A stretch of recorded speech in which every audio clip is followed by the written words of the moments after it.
Bienvenidos todos a este primer acto académico, científico y profesional de nuestro 24º Congreso del CLAD. Contamos con la presencia aquí y solicito no solo un aplauso para nuestro conferencista, que espero que repitan al final de su intervención, sino también para destacados miembros del Consejo Directivo, encabezados por su presidente, don Fernando Grillo, que ha sido electo en la reunión de ayer del Consejo Directivo del CLAD. Solicito para él un aplauso y deseos.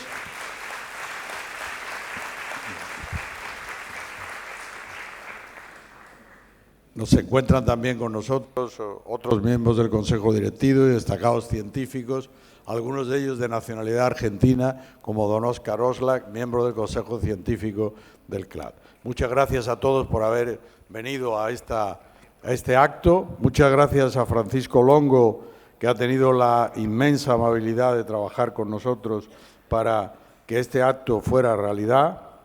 Muchas gracias por venir hasta Argentina. Muchas gracias, Francisco, por participar desde hace muchísimos años, prácticamente en la totalidad de los congresos del CLAD, ayudándonos en nuestras actividades. El profesor Francisco Longo, que nos va a hablar de innovación y gobernanza, dos aspectos que el CLAD trata con frecuencia.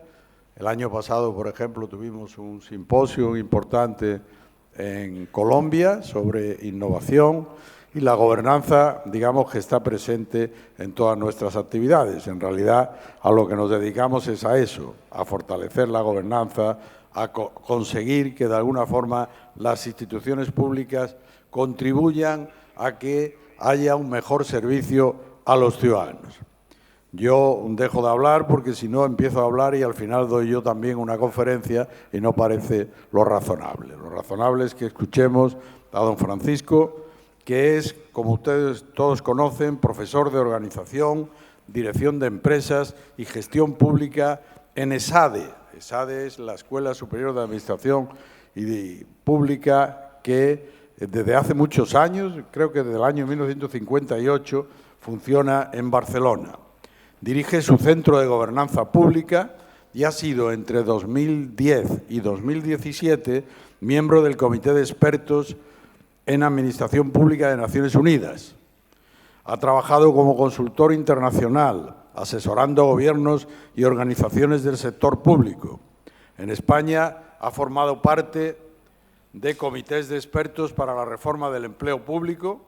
En una ocasión me tocó a mí, de alguna manera, tener la responsabilidad política en esa materia y realizó un gran trabajo ayudándonos. Comité de expertos, digo, para la reforma del empleo público, la gobernanza universitaria y la organización del sector público. Fue redactor y ponente de nuestra carta, hasta ahora la más conocida, la Carta Iberoamericana de la Función Pública, que todavía es la referencia en materia de función pública en todo nuestro continente y también en la península ibérica. Y es creador de una metodología de análisis aplicada desde 2004 por el BID y otros organismos a la evaluación comparada de sistemas de empleo público en América Latina.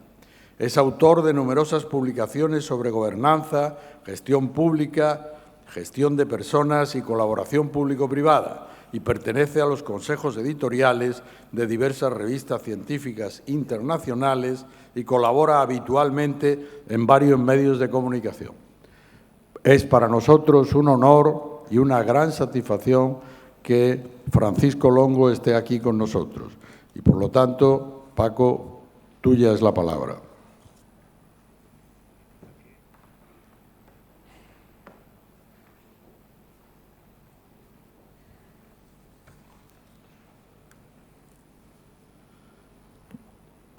Muchas gracias, Francisco Velázquez, querido amigo, secretario general del CLAD.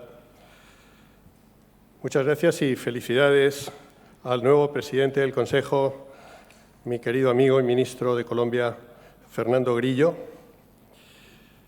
Y muchas gracias a todos ustedes por su asistencia.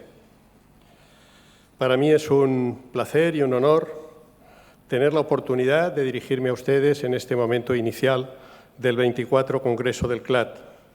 A lo largo de la trayectoria del CLAD no he asistido, desde luego, a todos, pero sí creo a una mayoría de los congresos y creo que la organización mantiene viva su pujanza como el principal foro de gestión pública en la región iberoamericana.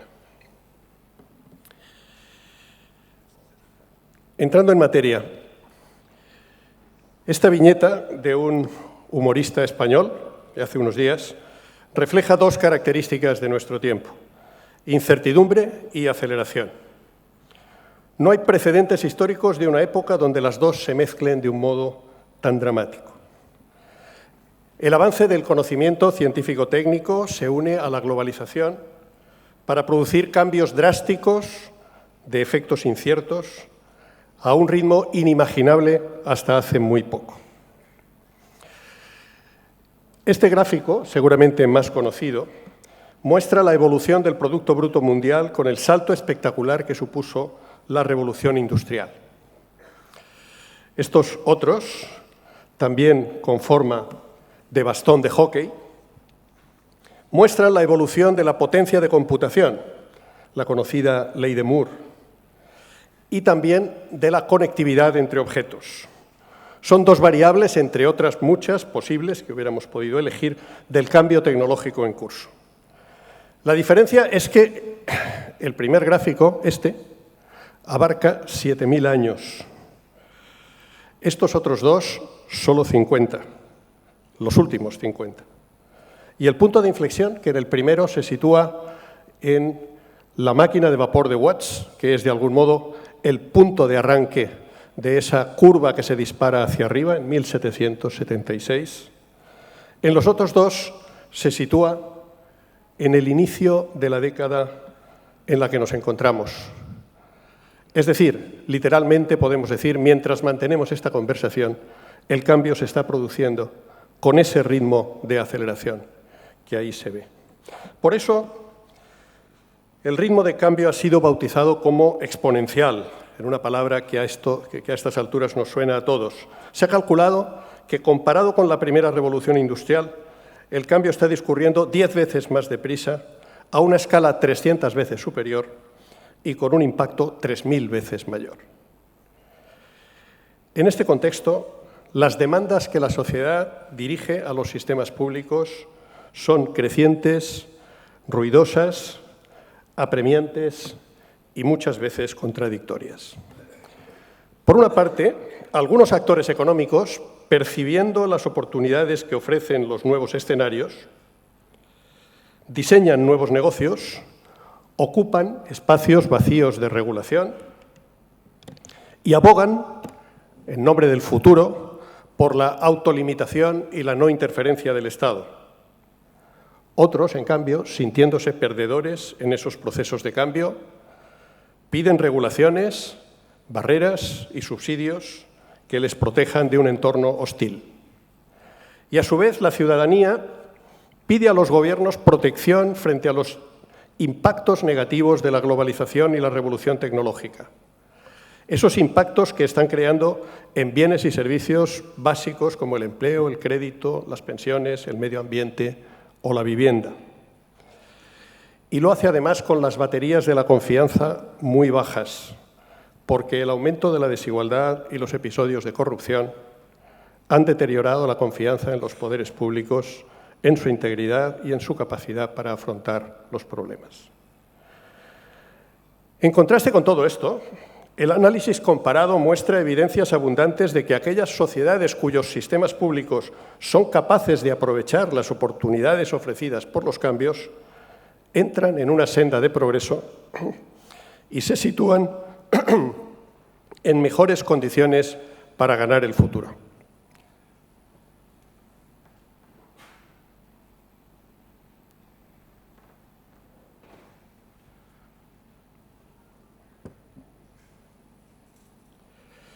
La competitividad y el progreso de nuestros países dependerán de que se impulsen políticas públicas transformadoras en áreas como la educación, la ciencia, la salud, el clima, las infraestructuras o el desarrollo tecnológico.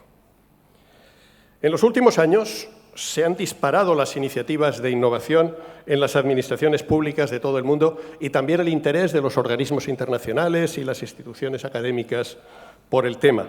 Sin embargo, como señala un informe reciente de la OCDE, el progreso es a menudo ad hoc más que confiable, reactivo más que deliberado y esporádico más que sistémico. En definitiva, estamos ante un cúmulo de iniciativas y realizaciones dispersas más que ante un cambio de paradigma en los modos de hacer de los sistemas públicos.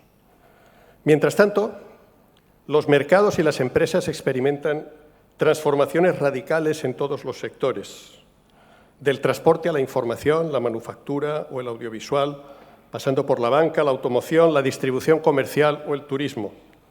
Se reestructuran o desaparecen compañías consolidadas, surgen nuevos jugadores y modelos de negocio, procesos multimillonarios de inversión y desinversión cruzan las fronteras mientras se explora obsesivamente el horizonte tecnológico a la búsqueda de nuevas formas de crear valor y competir. En este contexto, parece oportuno preguntarse en qué medida estas sacudidas del cambio exponencial afectan o van a afectar al sector público y van a obligarle a realizar un esfuerzo innovador de amplio alcance.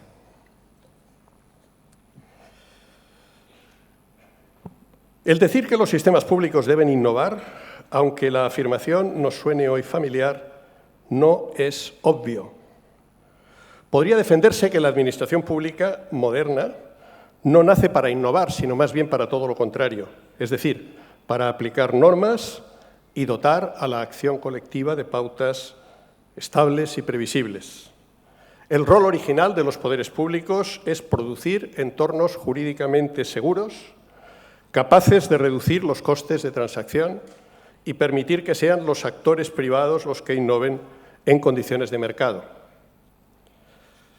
Desde la teoría económica han abundado las reticencias a una administración innovadora que vaya más allá de cubrir estrictamente los llamados fallos de mercado. Los reparos han aludido a la necesidad de evitar el crowding out, es decir, la detracción de ahorro de la inversión privada, y también a la baja calidad del gasto e ineficiencia que supuestamente caracterizarían a las burocracias públicas. Sin embargo, como ha puesto de manifiesto Mariana Mazzucato en un libro de impacto que muchos de ustedes conocen, el Gobierno ha sido la fuente de las innovaciones más radicales y rompedoras. No solo ha corregido a los mercados, sino que los ha creado en forma activa. Una buena parte de las innovaciones tecnológicas de mayor impacto y más conocidas, entre ellas las que han dado lugar a los actuales smartphones, se han gestado en programas y centros públicos. Para la autora ítalo-británica, la explicación es que en los eslabones iniciales de la cadena de innovación, cuando reina una altísima incertidumbre, el capital privado no es capaz de aventurarse a hacer las inversiones necesarias. Únicamente para el Estado era posible, por ejemplo, proveer la financiación paciente que requerían en esas primeras etapas Internet, las nanotecnologías o la biomedicina. Y solo después, reducida ya la incertidumbre a límites encajables en los planes de negocio, se hacía posible que los más arriesgados de los capitanes de industria se subieran al tren de esas innovaciones y pasaran a poblar las leyendas de las iconografías empresariales de nuestro tiempo. En mi opinión, la llamada a implicarse en la innovación le llega al sector público desde esas fronteras del conocimiento científico-técnico invocadas por Mazzucato, pero también desde otros frentes. Subraya la OCDE que vivimos un tiempo paradójico. La tecnología, la globalización y la turbulencia económica vuelven los retos modernos más difíciles y complejos que nunca. Al mismo tiempo, el mundo nunca había sido tan próspero y pacífico, tan capaz de crear increíbles oportunidades y hacerlas disponibles para los ciudadanos. Dos libros recientes, que seguro conocen, muestran abundantes evidencias de mejora en la mayor parte de los indicadores de desarrollo humano, desde la esperanza de vida a la seguridad, pasando por la reducción de la pobreza, la paz o la democracia. Sí, también la democracia, aunque a veces nos cueste creerlo, está entre los bienes públicos en alza en todo el mundo.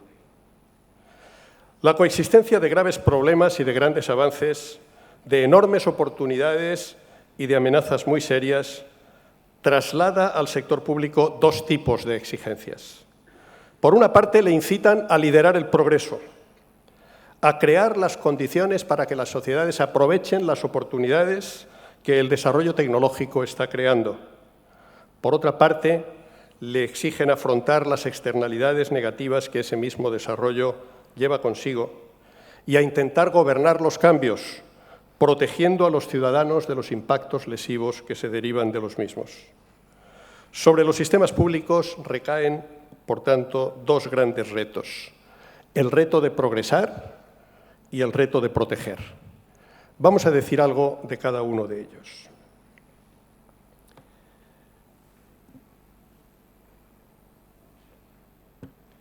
Si en todo el mundo se reclama a los gobiernos que lideren el cambio y se impliquen en los procesos de transformación social que la disrupción tecnológica hace posibles, hay unas cuantas razones poderosas para ello. En primer lugar, la necesidad de afrontar con éxito las cuestiones de alta complejidad que pueblan la agenda pública contemporánea, como la pobreza, las migraciones, el calentamiento global o el fracaso escolar, sin ir más lejos. Los mercados, fíjense, han demostrado a lo largo del tiempo su enorme capacidad para resolver retos difíciles y complicados. Todos nos hemos beneficiado de esa capacidad, pero la complejidad de estos retos les excede. Su naturaleza los remite directamente al terreno de los poderes públicos y obliga a nuevas políticas públicas plenamente insertadas en el nuevo entorno tecnológico.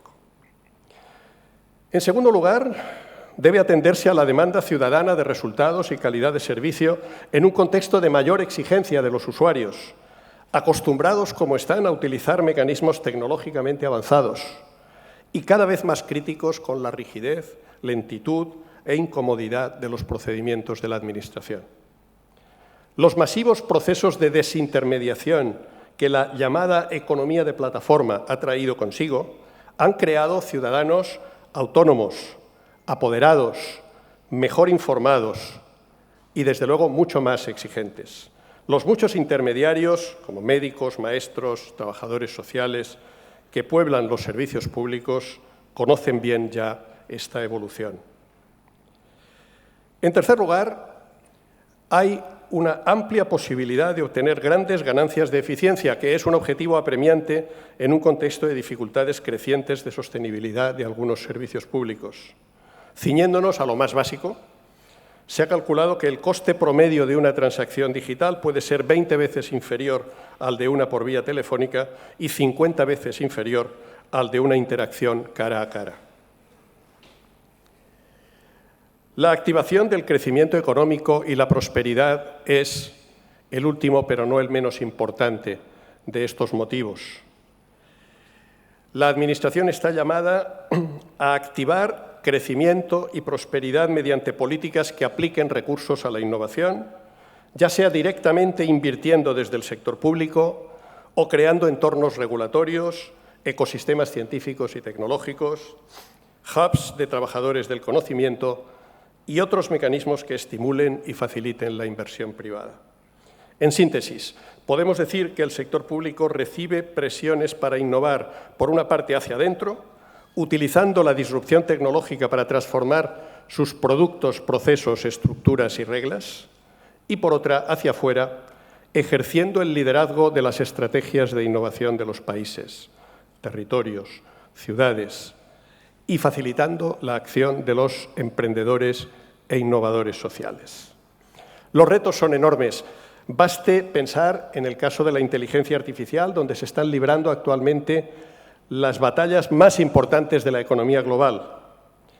El amplio desarrollo, solo en los 2 últimos años, de laboratorios de innovación, experiencias de crowdsourcing, colaboraciones sobre datos, spin-offs y otras experiencias innovadoras que están en los recuentos más recientes muestran que esta percepción empieza a abrirse paso en los sistemas públicos. Pero ese mismo cambio tecnológico que abre avenidas de prosperidad y desarrollo humano inimaginables hasta hace muy poco, tiene también un lado oscuro. Crea nuevos costes, riesgos y problemas sociales y produce colectivos de perdedores que reclaman la atención de los poderes públicos. Las áreas de esa vulnerabilidad sobrevenida ocupan un amplio espacio en el debate más reciente. Vamos a señalar solo algunas. Los flujos de capital financiero, apoyados en la instantaneidad de las interacciones digitales a escala global y en los avances del llamado fintech, sortean las regulaciones existentes y a menudo se hacen opacos a la acción de las instituciones supervisoras. El Consejo Europeo de Riesgo Sistémico calcula que la llamada banca en la sombra representaba ya en 2018, el año pasado, un 40% del sistema financiero de la Unión Europea, 40%. Y durante la gran recesión pudimos comprobar los peligros de este déficit de supervisión pública de las transacciones financieras. El desarrollo exponencial de la inteligencia artificial asociada a la expansión de la robótica amenaza con dejar sin empleo a grandes contingentes de trabajadores en todo el mundo. Aunque los expertos difieren, hay coincidencia en que las tareas realizables por máquinas son de cualificación creciente y millones de ocupaciones se verán afectadas por este nuevo desempleo tecnológico. La OCDE calcula en este sentido que un 9% de los empleos de los países miembros corren un alto riesgo de ser automatizados y que un 25% verán radicalmente transformadas sus tareas.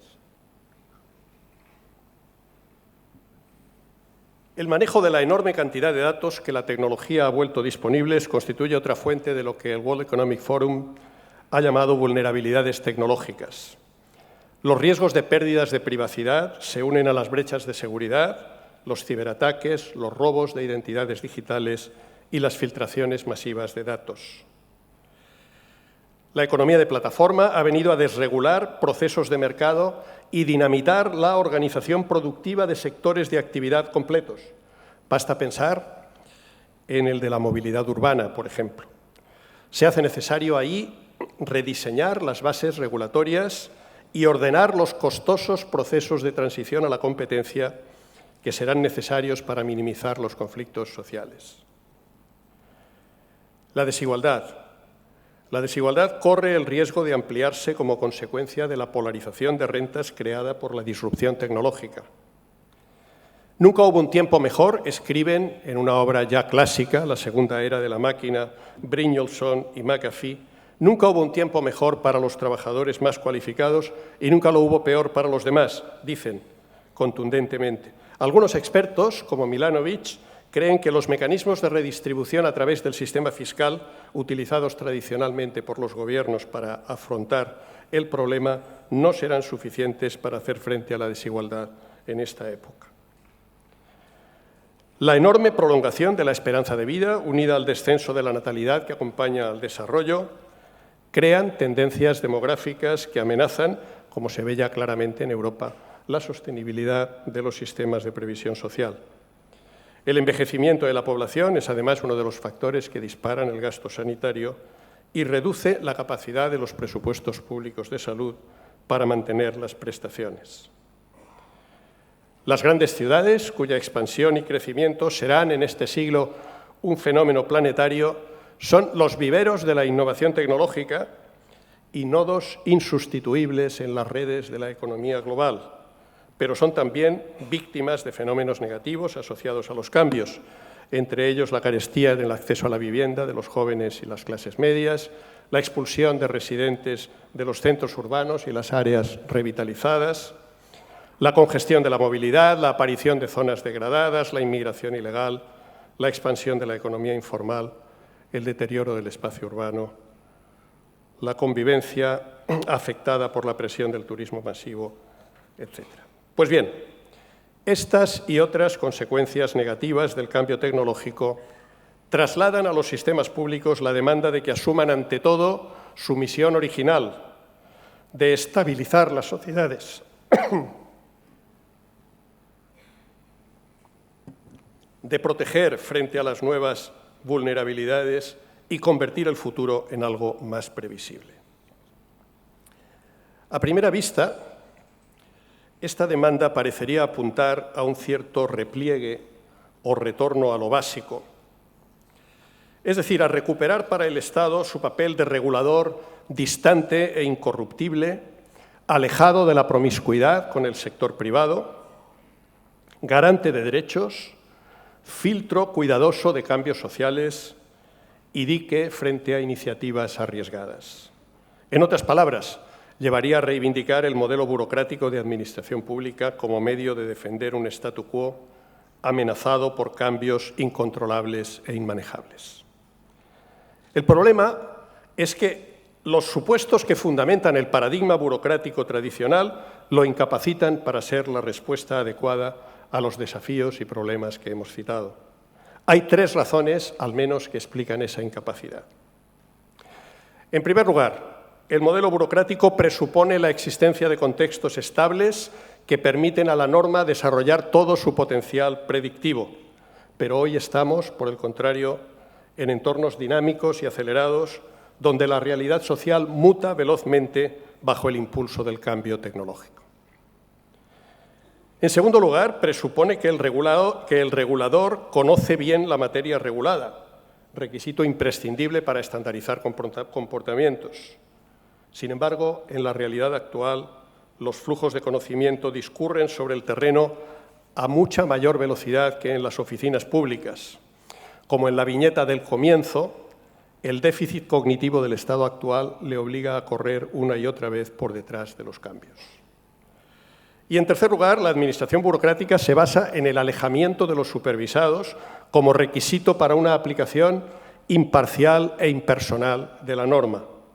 Pero actualmente, el conocer la realidad para transformarla obliga al gestor público a bajar al terreno y establecer relaciones diversas y frecuentes con los demás actores implicados.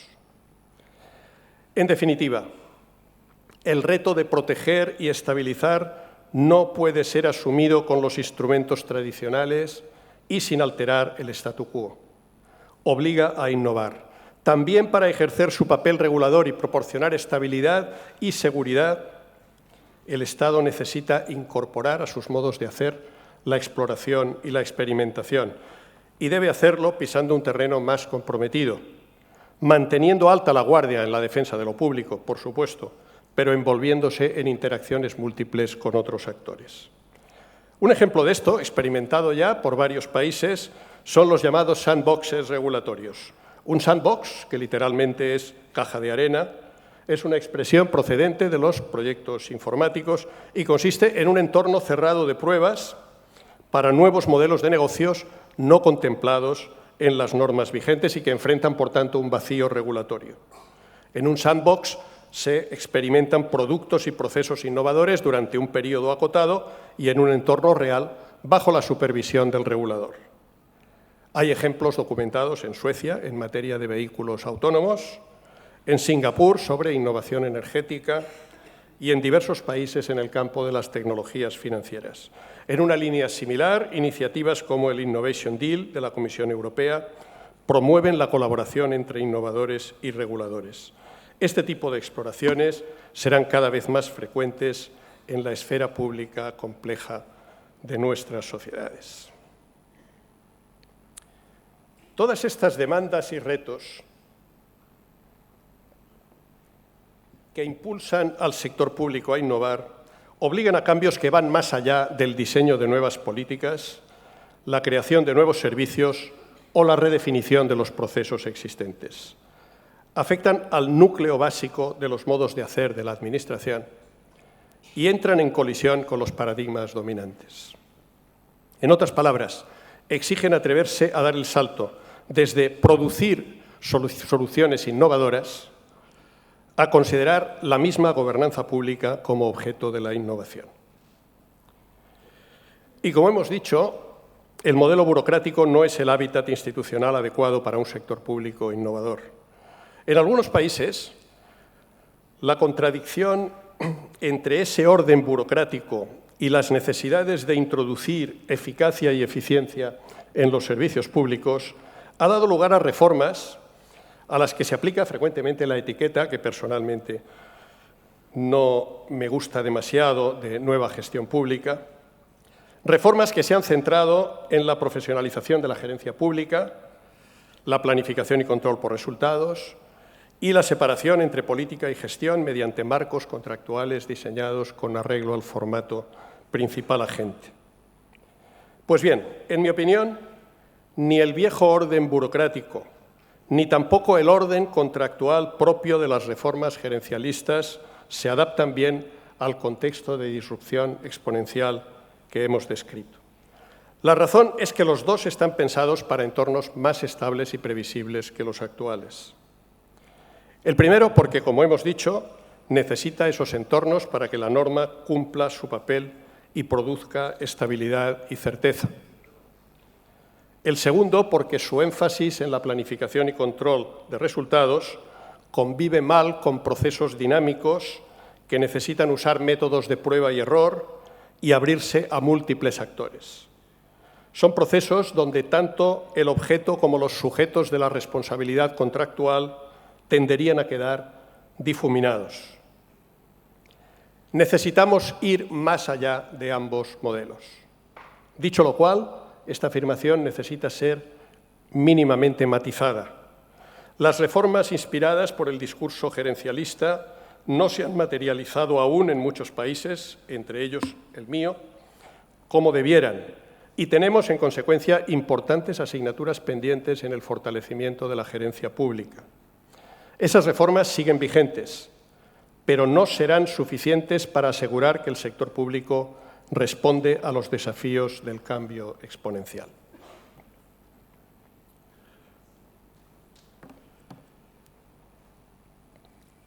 Propongo llamar exploratoria a la modalidad de gobernanza con la que los sistemas públicos deben afrontar su agenda de innovación. La complejidad, la alta incertidumbre, los conflictos de intereses y valores que caracterizan a esta agenda requieren aproximaciones ambiciosas, pero también modestas, pragmáticas, experimentales, dispuestas a ensayar, a avanzar y a evaluar, dispuestas a retroceder si es necesario cuando las evidencias muestran que las cosas no funcionan o deben corregirse.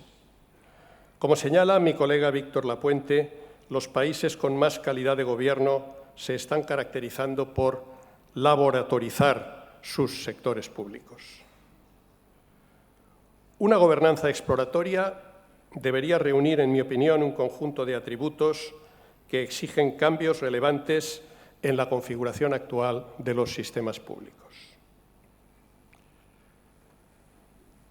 De entrada, innovar de forma radical exige una administración convencida de que lo distintivo de lo público se asienta en el propósito y no en la elaboración, dispuesta a liderar el cambio más que a producir directamente cosas, centrada no tanto en hacer cosas como en hacer que las cosas pasen, en conseguir impactos transformadores en las áreas de política pública donde están los retos prioritarios, que serán siempre o casi siempre áreas de alta complejidad en contextos inciertos, donde las respuestas no suelen conocerse previamente, sino que han de ser elaboradas en procesos experimentales, y esto implica contemplar escenarios y calcular los riesgos lo mejor posible. Precisamente por eso, la inteligencia es el combustible básico de esta nueva gobernanza. Debemos acostumbrarnos a pensar la Administración como una red de núcleos de conocimiento altamente especializado que deberá cubrir tanto las áreas de política como los campos conectados con las tecnologías emergentes y que demandará altas dosis de inteligencia. Una parte de esta inteligencia deberá estar internalizada en las estructuras públicas, pero no necesariamente toda ella. La apertura a comunidades epistémicas que que van más allá de las fronteras organizativas del sector público, forma parte de los rasgos del modelo. El sector público de nuestro tiempo está obligado, literalmente obligado, a movilizar el mejor talento de la sociedad para cumplir su misión. Y todo esto apunta a un nuevo profesionalismo público, anclado en una noción moderna y flexible del mérito y dotado de una autonomía significativa que no debe ser temida como un riesgo tecnocrático, sino verse como un requisito de su capacidad de aportación que debe ser manejado de manera también inteligente. Por eso, cuando hablamos de talento, lo hacemos también de un liderazgo sofisticado, de un talento directivo de alta calidad, necesario para moverse con éxito en estos entornos de conocimiento y para hacerlo tanto dentro como fuera de las organizaciones públicas. Desde el punto de vista organizativo, el sector público deberá conciliar una diversidad creciente. Sus roles de administrador de potestades y de productor de servicios públicos mantienen toda su vigencia, pero deben articularse con la dimensión innovadora y experimental a la que venimos aludiendo. Las diversas lógicas organizativas y reglas profesionales que corresponden a estos diferentes roles deben formalizarse como tales y reconocerse recíprocamente en un hábitat necesariamente plural. Más que en un gran sistema verticalmente integrado, debemos pensar en una administración de geometría variable y muy descentralizada, dotada de una constelación de entes innovadores. Clayton Christensen, de Harvard, ha escrito sobre ellos y los llama mutantes. Entes abiertos y dotados de una autonomía amplia en claro contraste con las tradiciones burocráticas. Reconciliarse con la apariencia inevitablemente caótica de este modelo de gobernanza no es el menor de los desafíos culturales que afronta un enfoque de este tipo. También habrá que extremar el rigor en la evaluación de los cambios. Pensemos que los cambios consumirán un volumen importante de recursos públicos, pero además la experimentación solo tiene sentido cuando se orienta al aprendizaje y aprender obliga a evaluar sobre bases sólidas. Cuando hablamos de evaluar impactos, la medición de los logros no tiene un carácter mecánico, sino más bien analítico e interpretativo, lo que vuelve más difícil la tarea y exige capacidades más evolucionadas y sofisticadas. La buena noticia es que nunca se dispuso de más y mejor información que en el tiempo actual. La revolución de los datos y el avance de la inteligencia artificial suministran a quienes exploran la realidad más recursos que nunca para obtener evidencias. Y finalmente, hay un amplio consenso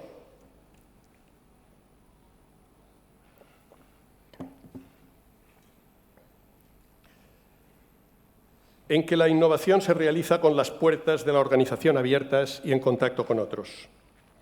El modelo de innovación abierta que popularizó hace más de una década Henry Chesbrough se ha convertido en un paradigma generalmente aceptado.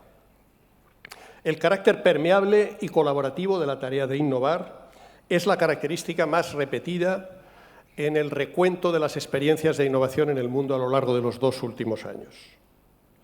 Y contempla tanto las iniciativas que se desarrollan al interior de las organizaciones, superando los silos internos, que sigue siendo un desafío importante, como la colaboración entre gobiernos y organizaciones públicas, comunidades de innovadores y startups.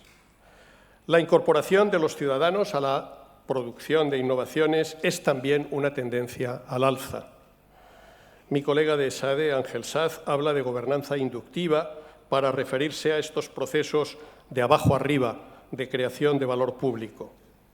La digitalización permite que la co-creación pueda desarrollarse a distancia, en tiempo real y sobre una base global, dinamitando como nunca anteriormente las barreras espaciotemporales.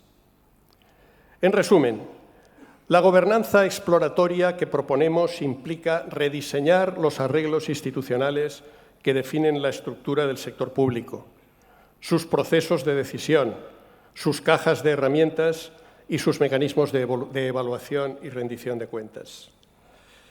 e implica hacer todo eso para adaptar la administración a la innovación y la experimentación.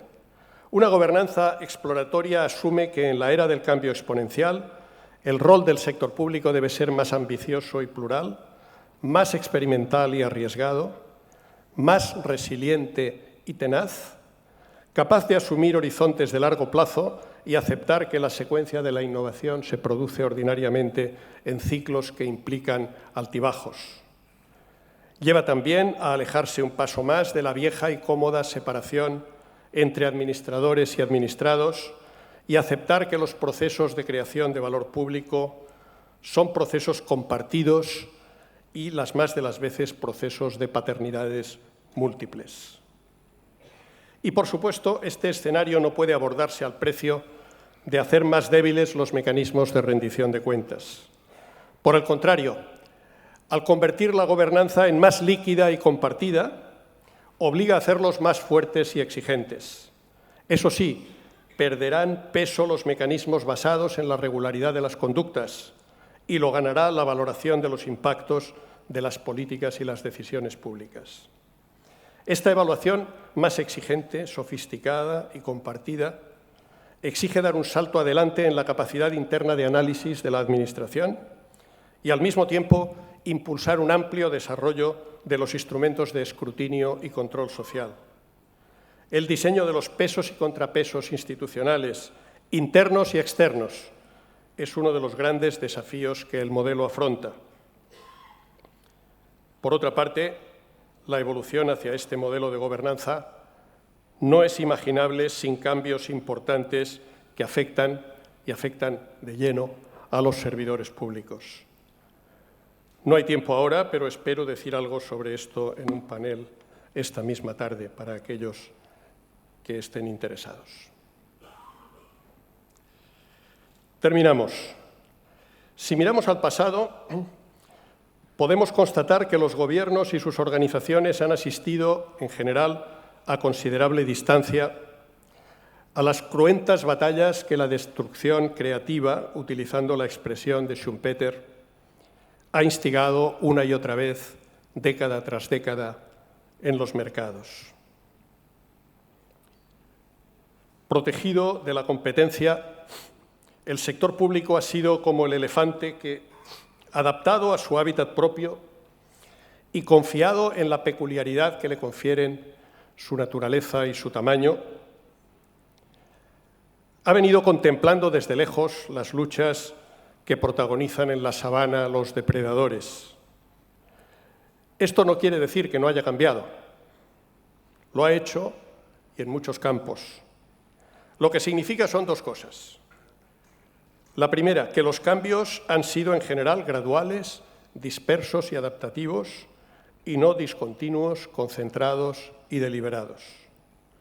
La segunda, que aunque esos cambios hayan modificado la apariencia de muchas cosas, las más de las veces no han afectado, en general, a los modelos básicos de funcionamiento, a las culturas instaladas y a las estructuras de poder de los sistemas públicos. Pues bien, amigas y amigos, en la era de la disrupción exponencial, parece ilusorio pensar que la Administración podrá cumplir su misión manteniendo los patrones de conducta del pasado.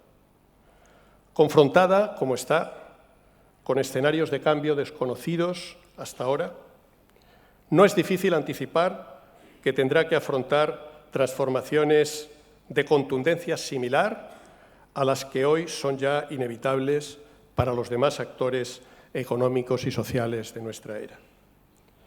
Sobre el alcance de esas transformaciones he querido trasladarles modestamente, con más preocupaciones que certezas, unas cuantas ideas.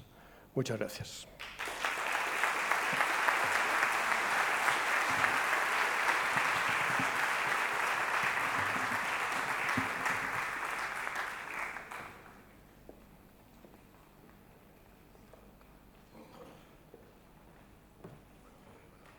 Muchas gracias por su conferencia y por un reloj que me he encontrado aquí, que no sé si llevármelo.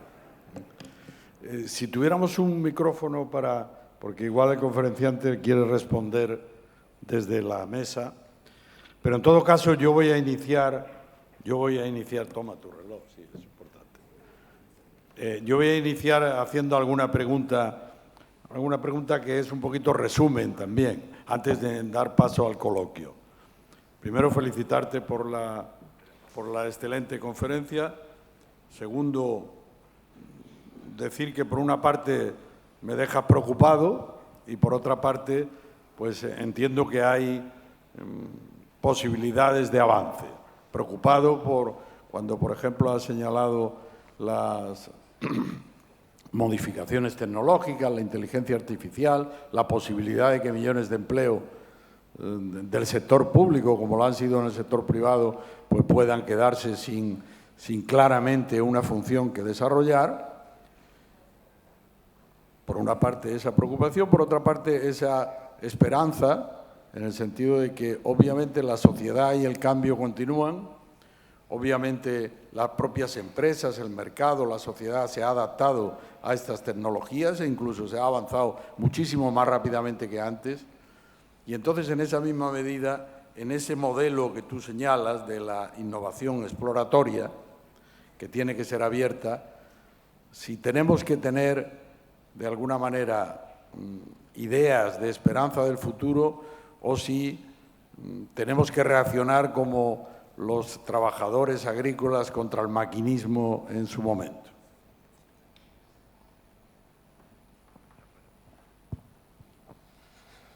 Bueno, la verdad es que la pregunta se lleva la reflexión a niveles extremadamente ambiciosos. El mundo lo tenemos dividido entre tecnooptimistas y tecnopesimistas, como todos sabemos. Y creo que en estos momentos lo que predomina fundamentalmente es la incertidumbre. Hasta ahora, la tecnología ha creado más de lo que ha destruido, históricamente. Eso sí, sin olvidar que quienes han sufrido esos procesos de destrucción creativa lo han hecho también sufriendo. Y, por lo tanto, nada ha sido totalmente gratis en el progreso, en la historia de la humanidad. Tampoco lo será ahora, pero en todo caso la gran pregunta es si en el balance lo que la tecnología nos va a ofrecer es más de lo que nos va a hacer perder. Yo, por supuesto, no tengo respuesta a esa pregunta, pero intentando aterrizarlo un poco en el asunto del empleo, creo que más de un panel hay precisamente en este congreso dedicado a ese tema y probablemente se va a reflexionar sobre ello. Y específicamente sobre el empleo en la administración, creo que realmente es pronto para hacer proyecciones cuantitativas excesivas. Lo que sí está claro es que la tendencia es que las actividades de carácter rutinario y repetitivo van a automatizarse y que, en cambio, aquellas actividades que tienen que ver con la creatividad, por decirlo así, no solo van a mantenerse, sino que van a incrementar su valor. Un compañero mío de SADE, Xavier Farrás, ha analizado, más que analizado, ha presentado este hecho operando sobre la cadena de valor de la empresa. Y dice, la cadena de valor que empieza en el diseño y termina, como todo el mundo sabe, en la comercialización, tiene en medio una fase de actividades extremadamente planificables que con toda seguridad van a ser objeto de sistemas de inteligencia artificial. Y por lo tanto ahí la tarea de dirección, el management de esa parte de la cadena de valor va a ir perdiendo peso. ¿Dónde se va a mantener? Allí donde la ventaja del hombre sobre la máquina es más alta, que es en la fase inicial, fundamentalmente por los aspectos de diseño, de imaginar formas de crear valor, y en la fase relacional del final. ¿Cuánto va a ocupar cada cosa? Está por ver. La OCDE es modesta cuando habla de la administración, habla de un 9% de automatización de empleos. Nuestro compatriota de Barcelona, Ramió, ha publicado un libro hace poco que habla de un 30% a 10 o 15 años vista. Bueno, sinceramente yo no me atrevo a poner una fecha. Lo que sí está claro es que, más allá de los empleos que vayan a resultar directamente automatizables, la práctica totalidad de empleos en el sector público verán una parte significativa de sus tareas automatizadas y, por lo tanto, tendrán que convivir, tendrán que aprender a manejar sistemas y tecnologías que hoy no saben manejar. Ese es, yo creo, el gran desafío que tenemos por delante. Muchas gracias. A continuación, se abre un turno de palabra para que todos ustedes, los que lo deseen, puedan realizar alguna cuestión, alguna pregunta al conferencista. En primer lugar, Óscar Oslak. Suministrenle un micrófono, por favor.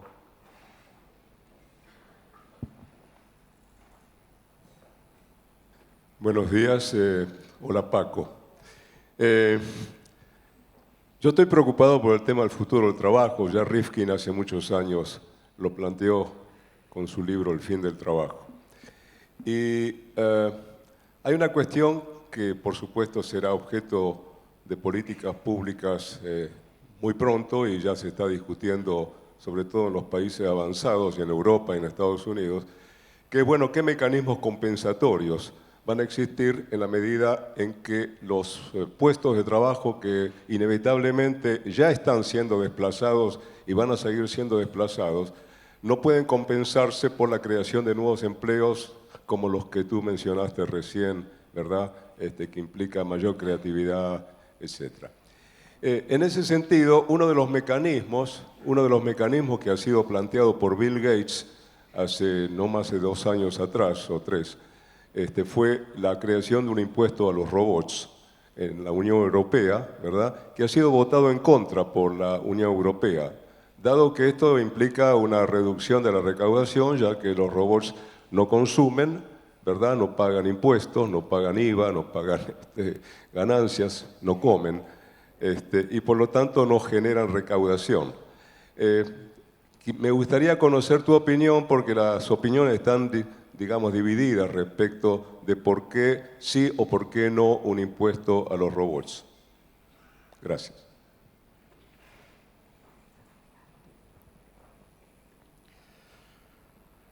Gracias, Óscar. Sinceramente, no tengo una opinión muy precisa. He seguido el debate. Creo que es todavía un debate más bien incipiente.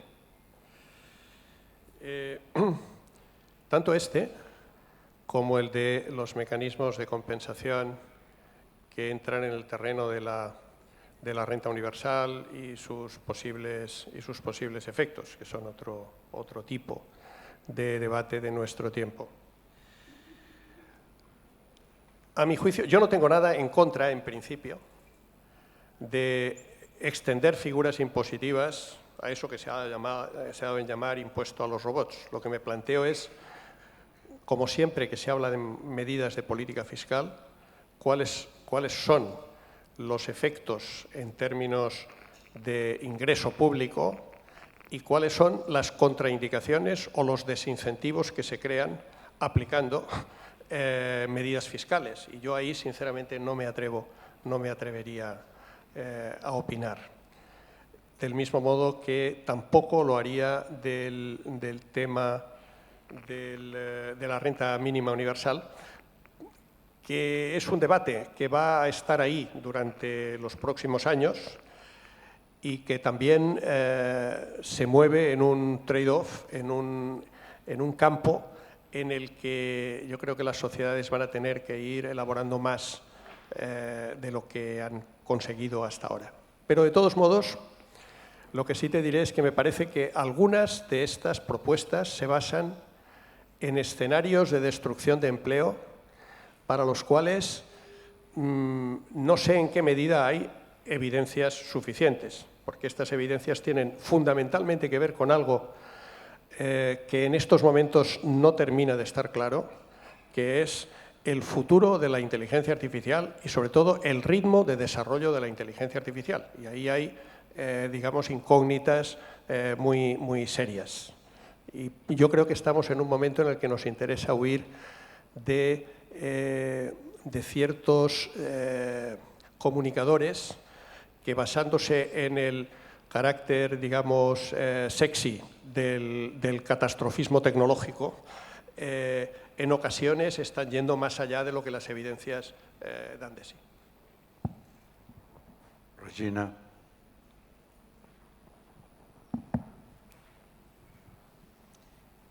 Francisco, gracias por la conferencia.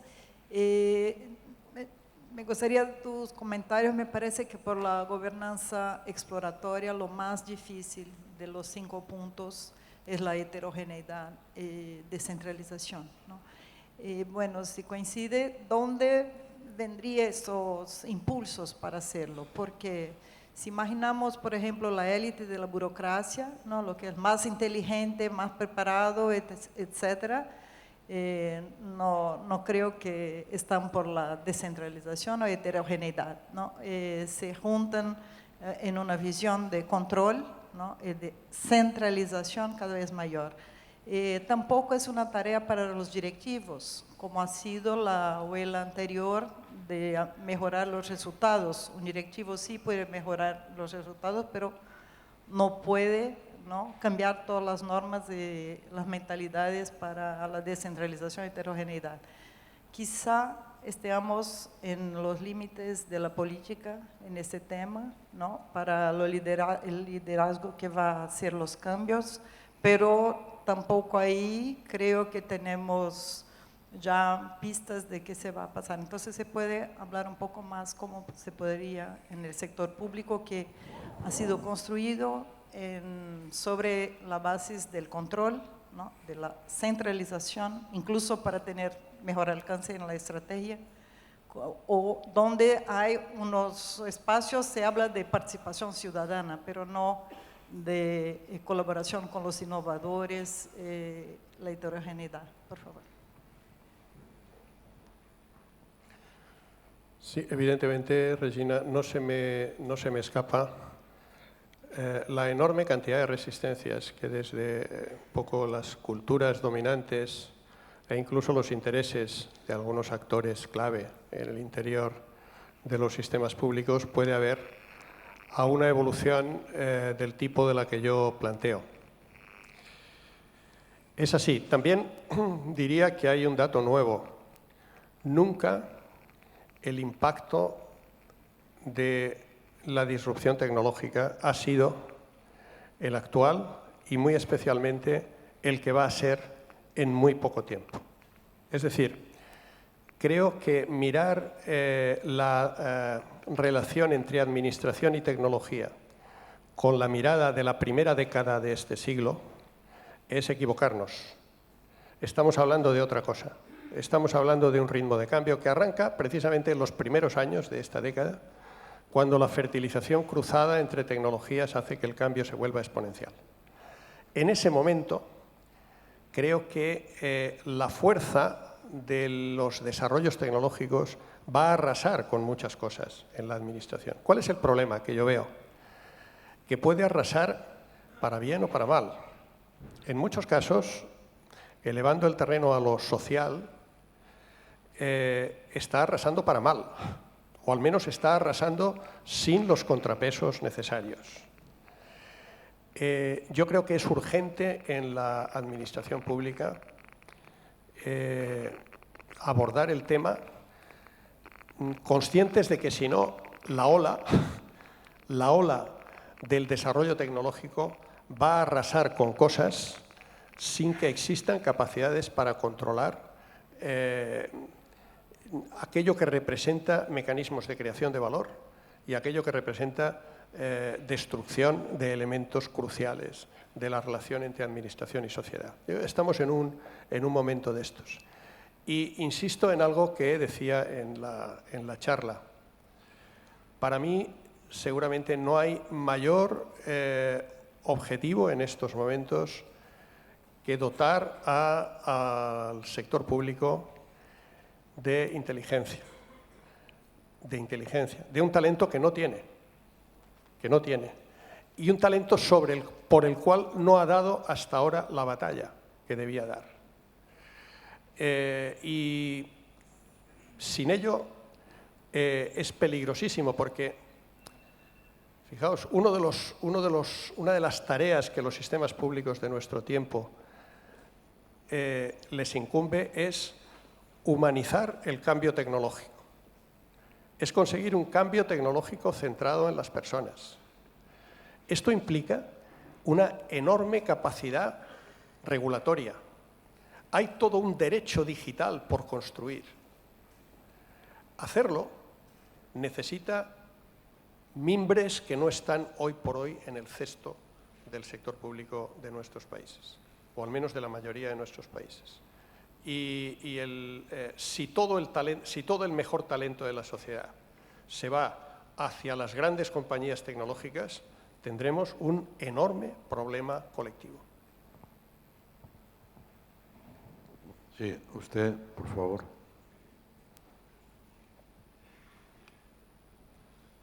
Solo preguntar los de este lado. Michael Barzilay, thank you very much, Paco, for one of your best speeches. Great speech, could be an example of a speech in and of itself. I think I would just like to say that, like a good show, it leaves you wanting more. I think we could just pick up on that last point in the last discussion and ask for a little bit more detail on what you think would be avenues or pathways toward improving talent for intelligence within the activity of the public sector. And I'm particularly interested in whether you think that universities, and thinking ahead to one of the next panels, National Schools of Public Administration, have some specific role to play in that regard. And if so, what general lines would you recommend?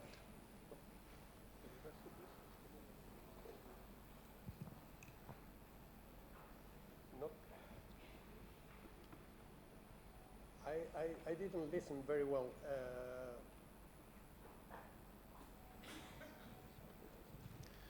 The question? The question? What should universities like yours, what should schools of public administration do if they're trying to increase the talent for intelligence in the work of government? Sí.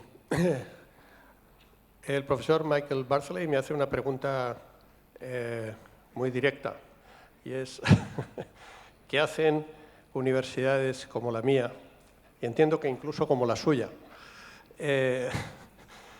por desarrollar ese talento que el sector público necesita para hacer frente a estos escenarios? Pues probablemente menos de lo debido. Probablemente menos de lo debido, porque este es un escenario, este es un desafío colectivo muy importante.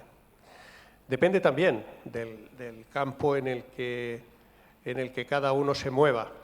Pero de todas maneras, más que pensar en lo que hacen, yo creo que estamos obligados como académicos a pensar en lo que tenemos que hacer, que no hacemos en este momento. Y posiblemente repensar íntegramente los currículos de las personas que deben dirigir procesos en el sector público forma parte de esto. En un sentido probablemente bastante más multidisciplinar. Hemos dejado, por ejemplo, la comprensión de la tecnología hasta ahora a las escuelas politécnicas, más que a las escuelas de política pública. Y sin entender bien la tecnología no se puede gobernar en estos momentos, ni se puede administrar. Por lo tanto, yo creo que lo que tenemos son enormes desafíos que se suman a otros que también nos afectan, porque como sector de actividad económica estamos profundamente afectados por los cambios que globalización y tecnología están suponiendo para nosotros. De hecho, la conversión de buena parte del acceso al conocimiento básico en commodity, los procesos de desintermediación y desmonetización de una buena parte de lo que hacemos y la necesidad de enfocar la educación, centrándola mucho más en el aprendizaje que lo que hemos hecho hasta ahora, forma parte también de los desafíos que tenemos. Más en concreto en el campo del public management y del public policy, creo que el desafío también es enorme y la pregunta muy oportuna. Más preguntas, por favor. Villoria.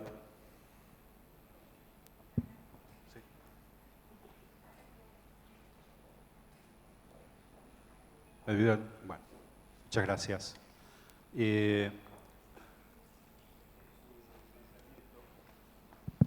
Sí, en su planteamiento, señor Francisco, ha hecho una muy buena contextualización de los desafíos de desarrollo tecnológico para el sector público, pero no he podido, no sé si es una impresión personal, no he podido captar, y como latinoamericano es preocupante también para nosotros, el contexto de mucha variabilidad de la cuestión política.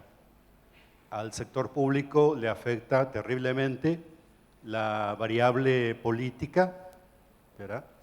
Lo cual ha hecho que muchos, los funcionarios hemos tenido que adaptarnos a esa variabilidad política con nuestra mejor ciencia, pero sigue siendo un problema para desarrollar, incrementar talentos, sobre todo en el tema de la captación de talentos, etc.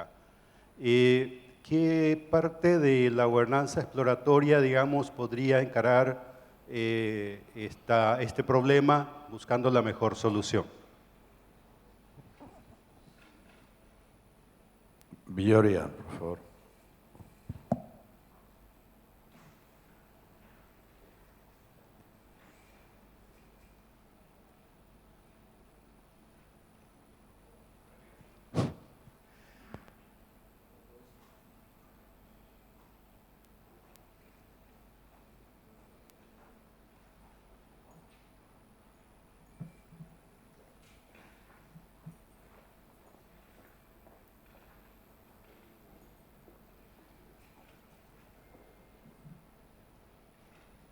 Bueno, muchas gracias, Paco, por tu, como siempre, inteligente y sistemática presentación.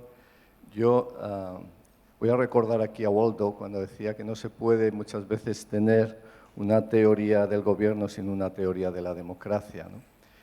Y yo creo que el problema de fondo es que este modelo está muy bien para países a lo mejor autoritarios. Es decir, China puede trabajar muy bien a largo plazo. China puede hacer muchas de estas cosas que la gobernanza exploratoria plantea, pero las democracias actuales son absolutamente cortoplacistas. Tú lo estás viviendo en España y vemos esa separación entre lo que necesitamos en los gobiernos y en las administraciones y lo que la democracia liberal ahora mismo nos puede dar. Y ese es uno de los grandes problemas, cómo conectar una teoría de la democracia con esta teoría del gobierno. Nada más. Sí, las preguntas van en la misma dirección, me temo. De hecho, sí, esto es cierto. Yo creo que una gobernanza exploratoria, o elementos del tipo de gobernanza que yo he pretendido presentar, van a darse en cualquier caso. Es decir, hay aspectos de las exploraciones y experimentaciones necesarias para mejorar los servicios públicos que se van a desarrollar en cualquier caso. Puede ocurrir que se desarrollen en un contexto de buena inversión de recursos, que vayan razonablemente, pese a la incertidumbre, minimizando los fracasos, que se desarrollen creando desde el primer momento con un propósito de crear desde el primer momento valor público. Pero puede ocurrir que se desarrollen de otro modo y que no respondan verdaderamente a las necesidades o expectativas o intereses de una mayoría de la sociedad o de los sectores que más se beneficiarían de hacerlo. La variable para que ocurra una u otra, evidentemente, es la calidad del gobierno, porque la disrupción tecnológica no se va a parar, no se va a parar, ni en aquello que tiene que ver con la administración. El problema va a ser hasta qué punto ese desarrollo de la tecnología para el bien común va a estar gobernado o no gobernado. Y esto, desde mi punto de vista, depende básicamente de la calidad del gobierno y, en definitiva, de la calidad de la democracia. Mi punto de vista es que no hay que irse, creo, a China o a modelos autoritarios con capacidad para pensar en largo plazo. Creo que hay otros posibles diseños que pasan, evidentemente, por unos mínimos de estabilidad de los gobiernos, pero también por una relativa autonomía de una administración inteligente y estable que nosotros tenemos en buena medida por construir. Es decir, creo que en aquellos países donde existe inteligencia instalada en los gobiernos, es posible, incluso a pesar de escenarios tan turbulentos como los que vivimos, Manuel, en nuestro país, sería posible, yo creo, que hubiera ciclos de desarrollo y de gestión que funcionaran con una relativa autonomía. Pero bueno, no sé si es confundir el deseo con realidad. Perdón. ¿Más preguntas?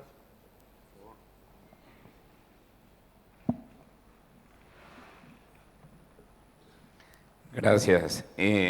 Siguiendo como en la misma tónica, entonces, realmente la innovación en la gestión pública hoy estaría en condiciones de dar respuestas al grado de deformación de las democracias que hoy verdaderamente están diciendo que prima más la plutocracia, la oclocracia y la cleptocracia que el buen gobierno.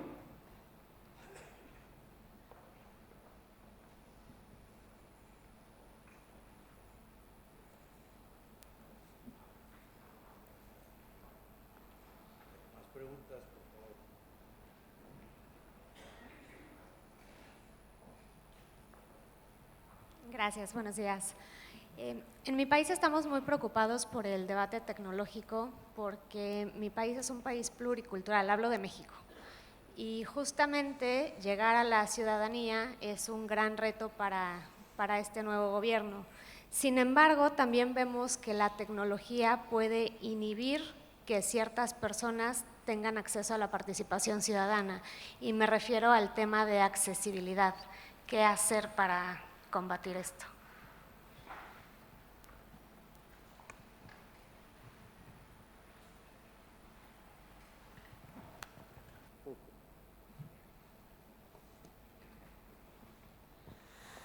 Sí.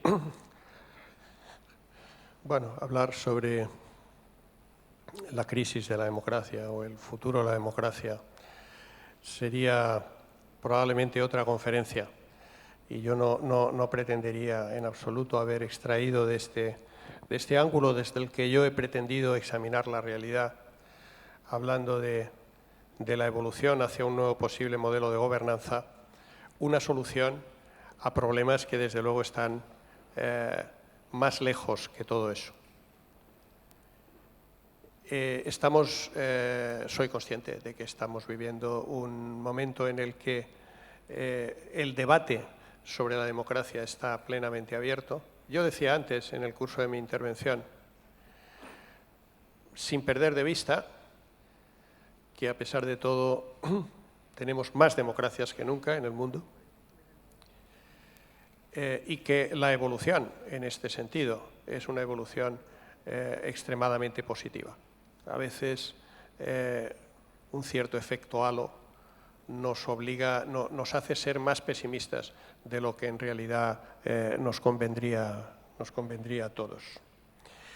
El tema de la accesibilidad de las personas es un tema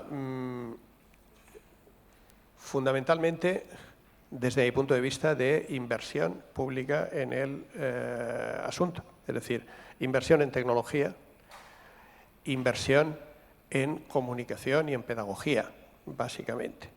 Creo que efectivamente hay un riesgo además bien estudiado, de que se produzca un gap sociológico en el uso de la tecnología y en el acceso de las personas. Pero en estos momentos, no solo en el acceso de las personas como usuarios, sino yo creo que las tendencias van hacia el acceso de las personas como coproductores de valor público. Y en ese sentido, toda mi intervención iría en la línea de desarrollar precisamente ese tipo de áreas dentro de la capacidad que los presupuestos públicos permitan, lógicamente, en cada país y en cada entorno. ¿Más cuestiones?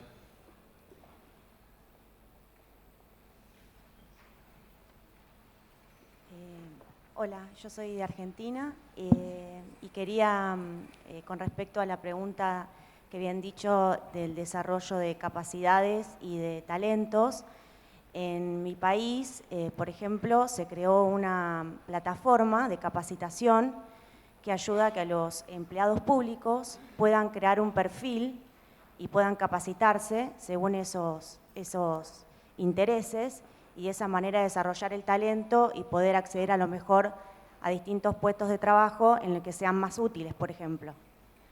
Normalmente pasa con la burocracia que a veces los empleados quedan como estancados en un lugar y a veces eso no aporta a lo que sería el desarrollo de la administración pública. Entonces quería como aportar eso como algo positivo que se hizo en mi país.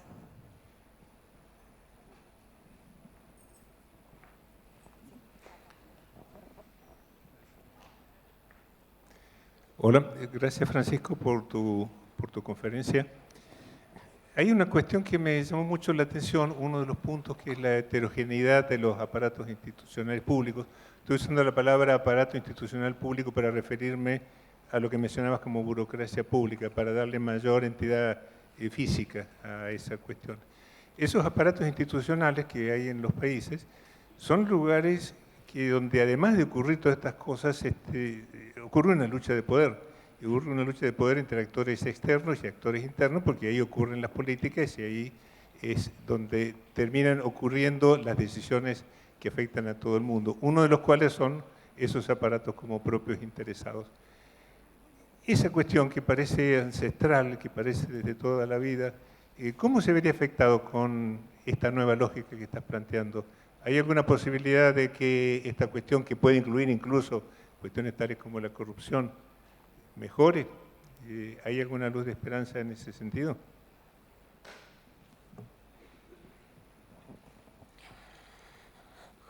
Bueno, yo creo que el poder y las luchas de poder son un ingrediente de la gobernanza más, y que no son ni buenas ni malas en sí mismas, depende un poco de cuáles son los efectos finalmente que producen, o qué medida hacen que los sistemas de gobernanza tengan más vitalidad o se bloqueen o conviertan a las organizaciones en arenas políticas absolutamente estériles e ineficientes. Depende de múltiples variables, y desde luego el modelo de gobernanza que yo he pretendido dibujar en sus trazos gruesos no es ajeno a todo eso, y creo que estaría por ver en cada contexto cómo podría verse afectado. En lo que respecta a la plataforma de capacitación a la que antes se aludía, yo creo que es una muy buena iniciativa y me da pie a decir algo más. Vivimos en un contexto en el que el cambio tecnológico está haciendo que el grado de el ciclo de vida de las competencias técnicas vaya acortándose a un ritmo espectacular. Es decir, algo que una persona sabe o sabe hacer hoy tiene una duración menor que la que ha tenido nunca anteriormente. Esto lo que quiere decir es que, como todos nos cansamos de decir, el aprendizaje forma parte de nuestras vidas. Que desde el servicio público se tome conciencia de esto y se faciliten mecanismos para capacitar a las personas me parece absolutamente imprescindible. Mecanismos con base tecnológica de un tipo o de otro. Uno de los problemas, por ejemplo, hablando de mi país, una de las cosas que no ha funcionado nunca bien en mi país ha sido la capacidad del sector público para ejercer un papel de mediación entre el mercado de trabajo y las personas desempleadas. Este es un tema en el que no nos ha ido bien. Hay temas en que nos ha ido bien, en este tema no nos ha ido bien. Y sinceramente ahí hay un camino por recorrer muy importante. Pero además, si volvemos la vuelta a la administración, una de las cosas que sobre las que tendremos que pensar seriamente es una parte significativa de la administración pública está nutrida por profesionales cuyas características profesionales derivan de la posesión de unas competencias técnicas cuya obsolescencia se va a ir acelerando en el tiempo significativamente. ¿Cómo es posible mantener modelos de empleo que no evalúan la posesión de estas competencias sistemáticamente, desde el punto de vista de garantizar que en cada momento el sector público tiene el talento que necesita? Simplemente dejo la pregunta ahí, es una pregunta que afecta a diferentes países y modelos de empleo, pero es algo que cuando se contrasta además con la evolución de la inteligencia artificial, la robótica, etcétera, crea toda una serie de dudas y preguntas a las que será urgente ir contestando.